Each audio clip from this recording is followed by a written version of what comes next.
अगर आपके पास कोई पेमेंट बैंक का अकाउंट है या फिर आप किसी पेमेंट बैंक में अपना अकाउंट ओपन करने जा रहे हैं तो आप इस वीडियो को पूरा अंत तक देखिएगा, वरना आप बुरे फंसोगे। मैं ऐसा इसलिए बोल रहा हूं क्योंकि बहुत सारे लोग काफी सारी गलतियां करते हैं, उसके बाद उन्हें काफी समस्या का सामना करना पड़ सकता है, अकाउंट ब्लॉक हो जाता है, फिर बाद में कमेंट करते हैं कि हमारा अकाउंट ब्लॉक कर दिया बैंक ने। क्योंकि पेमेंट बैंक ऐसा नहीं है कि एक प्रॉपर बैंक है बड़ा, एक्चुअली में ये पेमेंट बैंक है, नाम में लगा हुआ है पेमेंट, तो इसका कुछ मतलब होता है। ऐसा नहीं है कि फालतू में लगा दिया है आरबीआई ने पेमेंट, काफी सारे इसके अंदर इंस्ट्रक्शन होते हैं। अगर आपने इस वीडियो को अंत तक देख लिया तो आप पेमेंट बैंक के बारे में बहुत सारे ऐसे पॉइंट जानोगे जिसके बारे में शायद आपको अब तक पता ना हो। आपका अकाउंट किसी पेमेंट बैंक में हो, हमारे इंडिया में फिलहाल अभी 6 पेमेंट बैंक हैं, Airtel payment bank, Jio payment bank, Indian post payment bank, Fino payment bank, NSDL payment bank और पेटीएम पेमेंट बैंक भी था, लेकिन फिलहाल आरबीआई ने उस पर प्रतिबंध लगा रखा है। और सभी पेमेंट बैंक के लिए आरबीआई का रूल सेम होता है। अब देखो, पेमेंट बैंक को आरबीआई ने 2017 में लॉन्च किया था और सबसे पहला पेमेंट बैंक था हमारा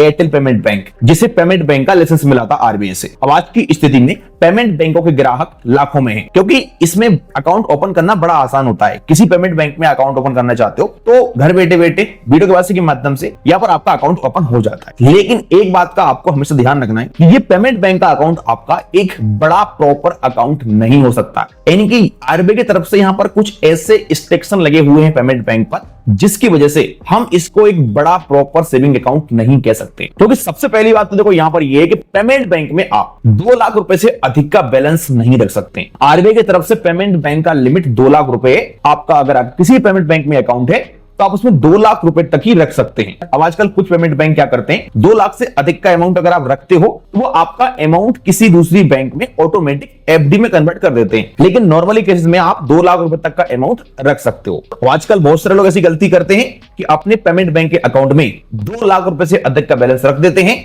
और फिर उनका पेमेंट बैंक का अकाउंट हो जाता है ब्लॉक। उसके बाद होते हैं परेशान। और सबसे बड़ी समस्या तो ये आती है कि पेमेंट बैंक का आपके आसपास कोई ब्रांच भी नहीं मिलता आपको। तो अगर मान लो आपका अकाउंट ब्लॉक हो गया या फिर कोई आपको समस्या आ रही है तो आपके आसपास कोई इनका ब्रांच नहीं होता है। इनके होते हैं सीएसपी पॉइंट, वो भी कुछ पेमेंट बैंकों की। जिस प्रकार से हमारे घर के आसपास एचडीएफसी बैंक हो गया, ICICI bank, SBI, central bank, PNB, इन सारी बैंकों की ब्रांचेस होती हैं। ऐसी ब्रांचेस आपके लिए पेमेंट बैंकों की नहीं मिलती हैं। तो अगर आपका किसी पेमेंट बैंक में कोई अकाउंट है तो उसमें आप 2 लाख रुपए से अधिक का अमाउंट ना रखें, वरना आपको समस्या खड़ी हो सकती है। इसके अलावा दूसरा पॉइंट आपको ध्यान रखना है कि पेमेंट बैंक आपके लिए लोन या फिर क्रेडिट कार्ड इशू नहीं कर सकते हैं। काफी सारे लोग इसलिए अकाउंट ओपन कराते हैं पेमेंट बैंकों में, तो उन्हें लगता है कि जिस प्रकार से बड़ी बड़ी बैंकों में हमें अकाउंट ओपन करने के बाद प्री अप्रूव्ड क्रेडिट कार्ड या प्री अप्रूव्ड लोन के ऑफर मिल जाते हैं, तो पेमेंट बैंक में भी मिल जाएंगे, जबकि ऐसा नहीं है। पेमेंट बैंकों के पास लोन या फिर क्रेडिट कार्ड इशू करने का लाइसेंस नहीं है। अब आप बोलोगे बहुत सारी पेमेंट बैंक ऐसी हैं जिनके क्रेडिट कार्ड आते हैं मार्केट में, जैसे कि एयरटेल का क्रेडिट कार्ड आता है।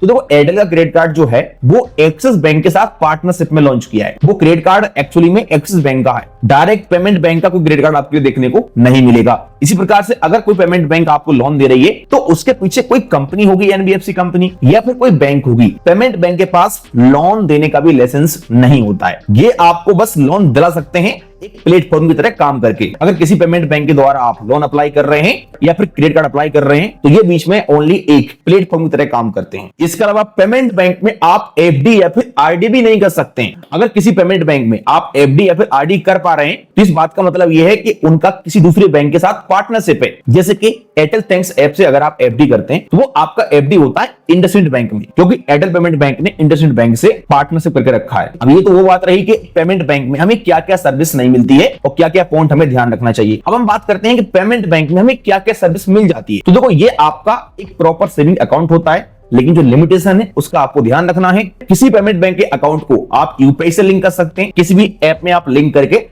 अपने अकाउंट्स पेमेंट कर सकते हैं और पेमेंट बैंक के अपने पूरे अकाउंट को आप उनके मोबाइल बैंक ऐप से मैनेज कर सकते हैं। हर पेमेंट बैंक का अपना अपना प्ले स्टोर पर एक एप्लीकेशन है, आप उस ऐप से अपने पूरे अकाउंट को मैनेज कर सकते हैं, फंड ट्रांसफर कर सकते हैं और भी कई सारी सर्विस आपको पेमेंट बैंकों के ऐप के अंदर मिल जाती है। पेमेंट बैंक आपके लिए डेबिट कार्ड इशू कर सकते हैं, फिजिकल डेबिट कार्ड और वर्चुअल डेबिट कार्ड आपको मिल जाता है। तो आप फिजिकल डेबिट कार्ड से कैश विड्रॉल भी कर सकते हैं। अब इनका तो ब्रांचेस आपके आसपास होगा नहीं कोई, ना ही इनके एटीएम मशीन होते हैं, लेकिन आप पेमेंट बैंक के डेबिट कार्ड से किसी भी बैंक की एटीएम मशीन से कैश विड्रॉल कर सकते हैं। इसके अलावा पेमेंट बैंक के अकाउंट में आप चाहो तो अपने डीबीटी भी लिंक कर सकते हैं। तो जो गवर्नमेंट की स्कीम का पैसा होता है ऑटोमेटिक गवर्नमेंट हमको सेंड कर दिए, तो अगर आप डीबीटी लिंक कर लेते हैं तो वो भी आपके लिए पेमेंट बैंक के अकाउंट में रिसीव हो जाता है। अब मान लो अकाउंट ओपन कर लिया हमने किसी पेमेंट बैंक में और इनका आसपास हमारी ब्रांच भी नहीं है, तो कोई समस्या अगर कल के दिन आती है तो हम क्या कर सकते हैं? तो ऐसे केसेस में आपको पेमेंट बैंक के लिए संपर्क करना होता है इनके हेल्पलाइन नंबर पे या फिर ईमेल आईडी से। पेमेंट बैंक के 90% काम आप कस्टमर केयर के पास कॉल करके कर सकते हैं, बाकी का काम आपके मोबाइल बैंकिंग ऐप से भी हो जाते हैं। इसके अलावा पेमेंट बैंक के अकाउंट से आप चाहो तो